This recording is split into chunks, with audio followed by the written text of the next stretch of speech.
오늘 말씀도 바울과 바나바가 복음을 전하기 위하여 지금 말씀하신 땅끝을 향하여 갑니다. 그런데 이들이 지금 어떠한 계획으로 어디를 향해서 어떻게 갈까 혹시 생각해 보신 적이 있나 모르겠습니다.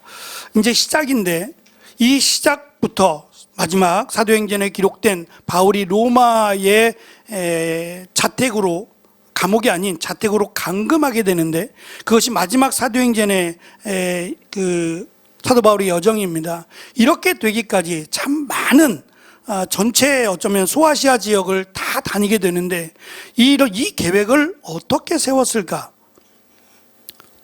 왜냐하면 지금은 그냥 뭐 구글이나 이런 쪽을 향해서 어디 지역을 입력하면 이 지역이 어디다, 또 이 지역의 특징이 뭐고 어디는 꼭 가봐야 된다, 이거는 꼭 먹어봐야 된다라고 하는 다녀오신 분들의 후기가 있어요. 그래서 이것만 잘 읽어봐도 아마 여행을 준비하기가 훨씬 좋을 거예요. 세계 온갖 곳을 많은 분들이 다녀봤어요. 그래서 뭐 내가 가고자 하는 거기에 대해서 많은 정보들을 얻을 수 있는데, 이때 당시에는 그 정보들을 얻는다는 것은 다녀오신 분들을 만나거나 그들의 이야기를 통해서 듣지, 글이 있거나 뭐 다른 책이 있거나 그러지 않았을 겁니다. 그렇다면 지금 가고자 하는 그 지형에 대해서, 그 지역의 특징이나 그 지형에 대해서 제대로 알지 못했을 거예요. 더군다나 우리가 아는 사도 바울은 여행가가 아니에요. 다소에서 태어났고 다소에서 바리새인 중에 바리새인으로 교육을 받고 자라서 예루살렘으로 온 사람이에요. 그러니 다소나 그 지역 주변 말고는 또 다른 지역을 여행하거나 다녀보지 않았을 가능성이 높단 말이죠. 더군다나 여행을 즐겨 하시는 분들이라면 이것들이 어디를 가거나 것들이 기대가 돼요. 이번에 어디를 가는데 이 지역이 어떨까라고 하는 기대와 또 계획하면서 준비하면서 굉장히 기분 좋은 시간들을 보낼 거예요.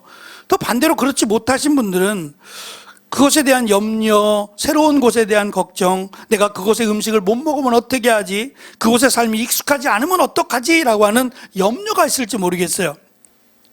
사도 바울은 어느 부분에 최적화가 되어 있는지 모르겠어요. 그러나 원래부터 그는 여행가로 자라거나 여행하는 사람으로 부르심을 받은 게 아니에요. 내가 잘하는 것으로 내가 쓰임을 받는다면 이건 더없이 좋죠. 특히 청년들이 직장을 구할 때 내가 정말 좋아하는 그 부분에 일을 맡겨주면 굉장히 기쁨으로, 힘들어도 기쁨과 또 감사함으로 감당할 수 있을 거예요. 그런데 내가 이제껏 했던, 준비하고 살아왔던 것과 다른 새로운 일 또는 잘 알지 못하는 일을 맡게 될 때 어떤 사람들은 이것을 헤쳐나가려고 하겠지만 어떤 사람들은 굉장한 부담으로 느낄 수 있을 겁니다.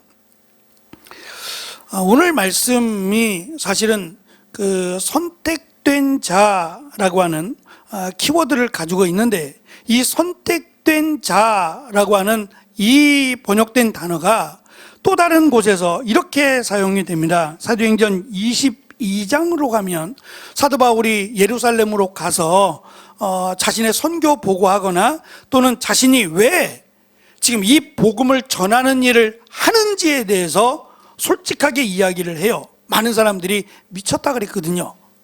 왜 장래가 촉망되고 많은 유대인들에게 존경을 받을 만한 그런 장래가 촉망되던 사람이 어느 날 갑자기 변화가 되고 반대가 되어서 예수라고 하는, 십자가에 달려 죽은 예수를 믿고 그를 전하며 또한 그를 믿는 자는 하나님의 나라에 간다라고 하는, 유대인들이 볼 때는 말도 안 되는, 미치지 않고서야 어떻게 이런 일이 있을 수 있느냐에 대해서 질문을 해요. 그때 사도 바울이 이 선택된 자라고 하는 이 단어를 가지고 이렇게 설명을 합니다. 나는 주님, 제가 어떻게 하면 되겠습니까? 예수님을 만난 뒤에 물었습니다. 그때 예수님께서는 일어나 다메섹으로 가거라. 거기에 가면 내가 해야 될 일을 모두 일러줄 사람이 있을 것이다 라고 대답했습니다. 무슨 말이냐면 선택된 자라고 하는 그 말 안에는 하나님이 작정하시고 하나님이 계획하시고 하나님이 인도하신다라고 하는 뜻이 있어요. 지금 사도 바울 그리고 야고보는 자신들이 다녔던 길, 어디는 쉽고 어디는 어렵고 이런 것들을 구별해서 여기부터 먼저 가자, 아니야 여기가 조금 더 이 길이 지름길이야 라고 해서 계획하지 않아요. 어떻게 생각하면 어리석어요. 계획해야죠. 우리가 어디 여행을 가면 그냥 막연하게 떠나지 않아요. 물론 그런 특별한 여행도 있을 수 있어요. 그냥 막연하게 가보자, 막연하게 가자. 여행을 즐기는 분들은 말이에요, 그냥 가자라고 하며 가서 내가 그냥 하루 계획 뭐 이렇게 하면서 하는 분도 있어요. 그러나 오랜만에 여행을 가거나 특별한 여행을 가시는 분들은 아마 이렇게 무작정 떠나거나 아무렇게나 여행하지 않을 겁니다. 몇 시부터 몇 시까지, 또는 어디로 가고 누구를 만나고 이런 것들을 조금 더 구체적으로 잘 세워야 그래도 다녀오면 후회가 되는데 조금 더 후회하지 않을 여행이 될 거예요. 그런데 이 철저하게 어쩌면 이제껏 정말 빈틈없이 살았던 사도 바울 같아요.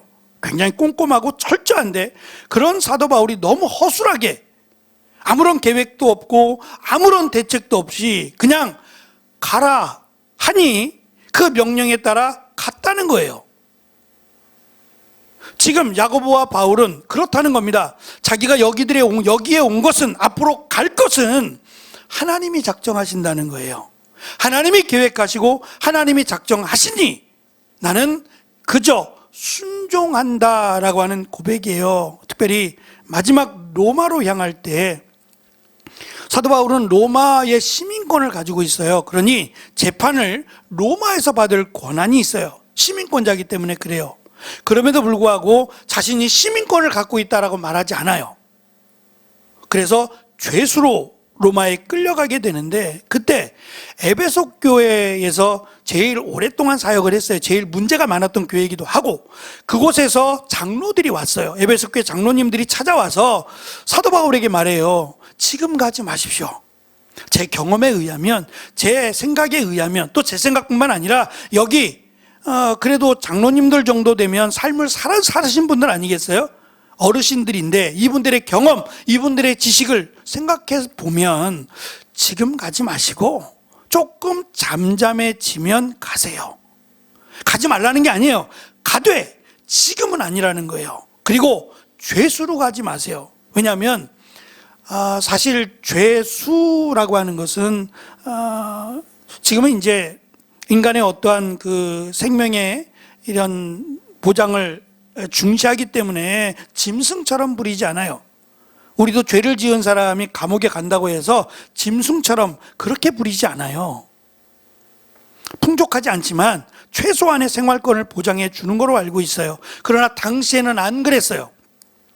당시에는 이 죄수들을 짐승과 같이 여겼어요. 먹을 것도 제대로 주지 않았고 추운데 옷도 제대로 주지 않았어요. 병들어 죽으면 죽는다고 생각을 해왔어요.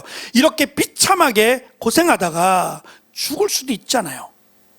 그러니 지금은 말고 나중에 로마로 가시죠 라고 하는 정중한 요청이 있었어요. 그때 사도 바울이 그런 말을 해요. 내가 가고 싶어서 가고 가기 싫어서 안 가고의 문제가 아니라는 거예요. 나를 보내시는 분이 예수님이라는 거예요. 그러면 내가 거기서 내 삶이 마지막이면 끝일 것이고, 나를 보내신 분이 하나님이시고 예수님인데 내가 그곳에서 할 일이 있다면 나를 지켜주실 것이다. 이제껏 그런 대로 말해요. 사도 바울이 복음을 전하는 사도로, 이방인의 사도로 부르심을 받고 얼마의 시간이 흘렀는지는 알 수 없지만 이 시간 전체가 그랬다는 거예요. 하나님의 인도하심, 그 인도하심에 순종하며 여기까지 왔다는 거예요. 그러니 아무리 로마라 한들 가라 하시면 내가 가지 않겠느냐라는 거예요. 바울과 바나바가 지금 땅 끝을 향해서 가는 목적은 딱 하나입니다. 여행이 아니라 복음을 전하겠다는 거예요. 근데 오늘 말씀의 시작이 뭐냐면 이것을 들었고 이것을 전해달라는 거예요. 이것들을이라고 말하는 것이 우리가 앞에서 지지난주에 살펴본 예수 그리스도에 대한 내용입니다. 십자가에 달려 죽으시고 부활하신 예수님에 대해서 복음을 전했어요. 가감하지 않고 있는 그대로. 얼마나 잘 설명했는지는 모르겠어요. 그러나 있는 그대로 나사렛 예수라고 하는 분이 이 땅에 오셨다. 그분이 하나님이신데 그분이 인간의 육신으로 오셨고 그분이 바로 메시아인데 그 메시아이신 예수님이 우리의 죄를 대속하기 위해서 십자가에 달려 친히 죽으셨다.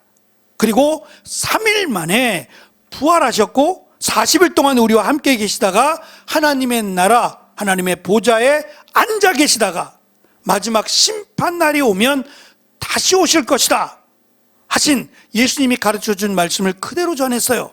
놀라운 것은 사실은 이 말씀이 진리예요. 진리고 이 말씀이 하나님이 우리에게 주신 축복을, 가장 큰 은혜와 축복을 정리한 거예요. 이것보다 더 큰 은혜와 축복은 없어요. 하나님의 나라에 들어간다라고 하는 이 큰 축복과 은혜는 이것보다 큰 건 없단 말이에요. 근데 이것이 이렇게 간단하게 설명이 되고 이렇게 간단하게 그렇구나 라고 믿을 수 있는 게 아니란 말이에요. 그랬으면 세상에 어떠한 사람도 천국 가는 건데 누가 안 믿겠냔 말이에요. 이걸 믿기만 하면 천국 간다는데 안 믿을 사람이 어디 있겠어요? 왜 안 믿어요? 믿을 수가 없으니까 안 믿는 거예요. 이게 말이나 되냔 말이에요. 모든 것에는 희생이 따르는 법이에요. 특히 지옥이 아니라 천국에 간다면 내가 무언가의 희생을 치러야 된다고 생각했어요. 근데 믿기만 하면 돼요. 그 예수님을 믿기만 하면 천국 간다. 제일 중요한 것은 그 예수님이 누구냐는 거예요. 우리가 믿는 그 예수님이 누구냐? 이것이 복음인데 이것을 믿기만 하면 천국에 갑니다. 근데 이것을 믿었더라라고 말하는 거예요. 많은 사람이, 특별히 흩어져 있던 유대인들, 이방인들이 지금 사도 바울을 언제 봤다고? 그렇잖아요. 사람은 자주 만나고 그 사람을 믿을 수 있어야 그 사람이 하는 말에 신뢰가 더하는 거예요. 근데 만나자마자 얼마 안 돼가지고 지금 생면부지인 그 사람이 언제 왔다 갈지 모르는데 그런 사람이 지금 나사렛 예수가 있는데 라고 하면서 설교를 했단 말이에요. 안식일에. 근데 그것이 믿어졌어요. 아멘이라고 말을 한단 말이에요. 그리고 반대로 그것에 대해서 배척하고 시기하고 욕하는 유대인들이 있더라라고 우리가 읽은 말씀에는 기록하고 있어요.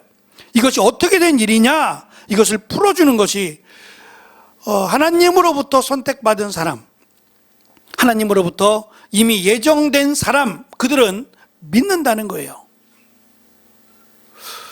어떻게 할 수 있을까요? 예정된 사람, 하나님으로부터 선택받은 사람, 어떻게 할 수 있을까요?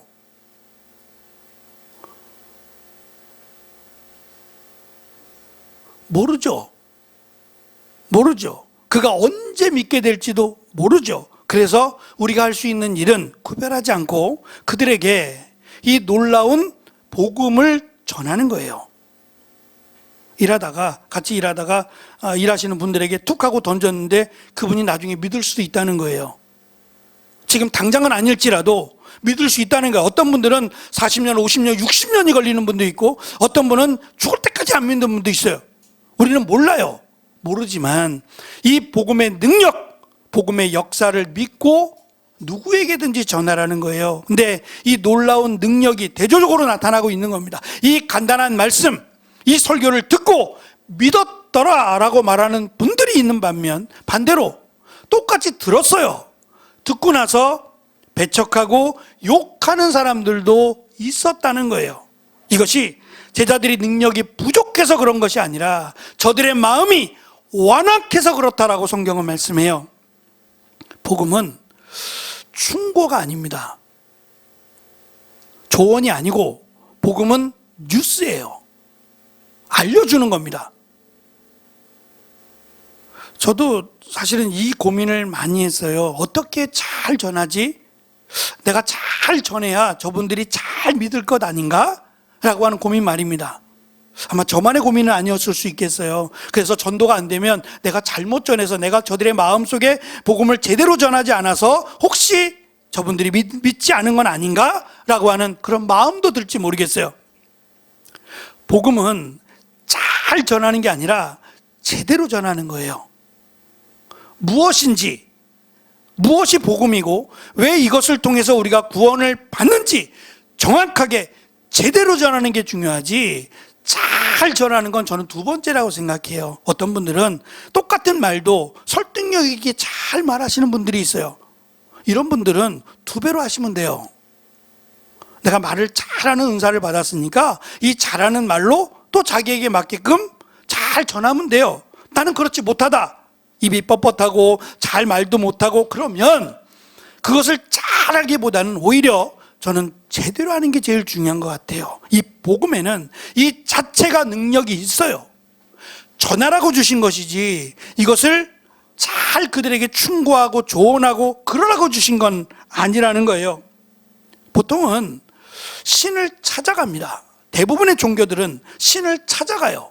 자기들이 만들어 놓고 그 신을 찾아갑니다. 어디 있는지 알죠? 내가 만들었으니까 모르겠어요? 신이 어디 있는지 알아요. 그래서 그 신을 찾아가요. 그런데 우리가 믿는 하나님만은 찾아오셔요. 우리가 사실은 어디 계신지 어떻게 알아요? 어느 곳에나 계신 하나님인데, 무소부재 어느 곳에나 계신 하나님이에요. 어디서 만나요? 우리가 만날 수 있어야 약속을 할 거 아니에요. 근데 내가 하나님과 약속을 한다고 하나님이 안 만나주면, 근데 그 하나님이, 그 진정한 신이신 하나님이 우리에게 찾아오신 거예요. 그리고 우리와 늘 함께 할 수 있는 방법을 가르쳐 주셨어요. 그것이 바로 예수님을 믿으면, 우리의 죄를 사하기 위해서 오신 하나님으로 믿으면 그 성령께서 우리와 늘 함께 하신다고 약속하고 계십니다. 그러니까 우리가 늘 하나님을 만날 수 있어요. 눈으로 본다는 의미가 아니라 늘 하나님과 동행할 수 있다고, 이 땅에서. 이것이 하나님이 우리에게 주신 가장 큰 능력이자 은혜요 축복이다라는 것을 사도 바울은 아는 겁니다. 그래서 그 무엇보다 자신이 어떻게 해서 이렇게 왔다라는 과정보다 더 중요한 것은 복음입니다. 그래서 이 복음을 전했을 때 이 복음을 믿는 사람들, 특별히 하나님으로부터 선택받았다 하는 자들은 다 믿었더라는 거예요. 그리고 거절하는 사람, 들었음에도 불구하고 배척하고 거절하는 사람들은 오히려 하나님으로부터 버림받았다라고 설명을 해요. 우리가 마태복음은 특별히 유대인들을 향해서 기록된 말씀인데, 마태복음 13장을 보면 중간인데, 이 중간에 7개의 비유가 나와요. 하나님의 나라라고 하는 주제로 7개의 비유가 나오는데 그 중에 2가지가 심판의 비유입니다. 그 중에 하나가 그물의 비유예요. 어부들이다 보니, 갈릴리 호수를 중심으로 살아가는 사람들이다 보니 그물이 익숙해요. 그냥 그물, 그럼 뭔 줄 알아요. 근데 갈릴리 호수는 말이 호수지 사실 바다라고도 불려져요. 이 가로가 12km고 세로가 20km예요. 끝이 안 보인단 말이에요. 그래서 호수인데, 민물인데 이걸 바다라고 불러요. 성경은 디베랴 바다, 게네사렛 호수, 여러 가지 다양한 이름들이 불려지는데 똑같은 갈릴리 호수예요. 이 갈릴리 호수에는 24가지나 되는 물고기들이 산대요. 당시에는 몇 가지인지 모르지만 하여튼 24가지 종류의 물고기가 사는데, 이것을 무슨 물고기 이렇게 이름이 있잖아요. 물고기들마다. 유대인들은 이렇게 하지 않고 물고기를 2가지 종류로 나눠요. 하나는 이 비늘이 있고 지느러미가 있는 이 물고기, 이것을 정결한 물고기라 부르고, 이것이 없는 메기나 미꾸라지 같이 미끌거리는 것들이에요. 비늘이 없는 물고기는 부정한 물고기라고 2개로 나눴어요. 이게 레위기 11장에 있는 내용인데, 그 갈릴리 호수에는 2종류의 물고기예요. 하나는 정결한 물고기, 하나는 부정한 물고기.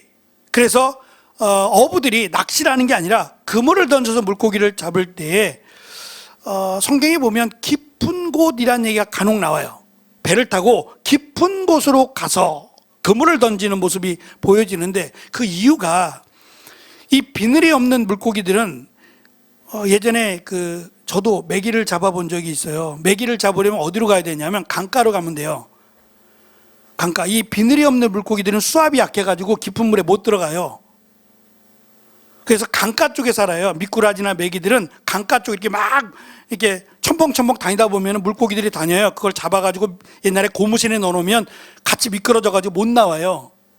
어쨌든 이 비늘이 없는 물고기를 잡으면 안 되니까, 부정한 물고기라 일부러 깊은 곳으로 가서 지느러미나 비늘이 있는 물고기를 잡으려고 했던 거예요. 그런데 물고기를 잡았는데 그 물고기 안에 비늘이 있는 것도 있고 비늘이 없는 것도 있었어요.